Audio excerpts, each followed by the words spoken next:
Andrea Goche, and today I'm going to show you how to measure cardiovascular fitness. We're going to use two different tests, the walking test and the jogging test. The only tools that we're going to be using to measure cardiovascular fitness are a stopwatch, a track, pencil paper, and a scale. For both tests, make sure the individual has a warm-up. It can be a short one between 2 to 3 minutes. This test is designed for individuals between the age of 20 to 69 years old, and what the subject has to do, he has to walk as fast as possible for 1 mile. The time should be recorded and the heart rate should be measured right after the exercise. Remember, for recording the heart rate, you're going to use these two fingers. You're not going to use your thumb, and you can measure it either on the carotid side or on the radial side. Count the beats for 15 seconds, and then we'll multiply it by 4.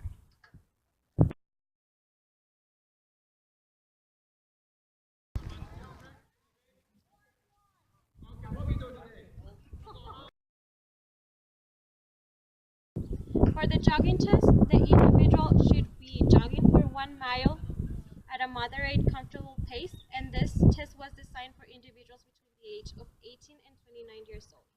Again, the time should be measured, and the heart rate should be measured right after the exercise.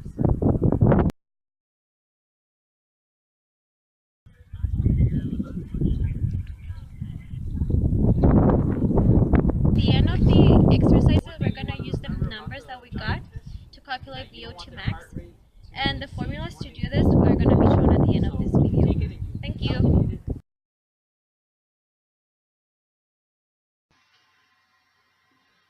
Here's the equation used to calculate VO2 max for the walking test. As you can see, we need the subject's weight in pounds, the age, the gender. If it's a male, we'll use a 1. If it's a female, we'll use a 0.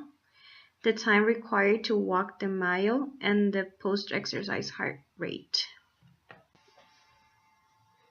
Here's an example on how to use the equation.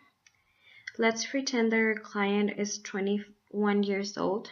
She weighs 138 pounds. She's a female, and she required 15.5 minutes to walk the mile. And her post-exercise heart rate was 190 beats per minute. We only need to plug the numbers in the equation, and we get at the end that her VO2 max was 33.75 millimeters per kilogram per minute.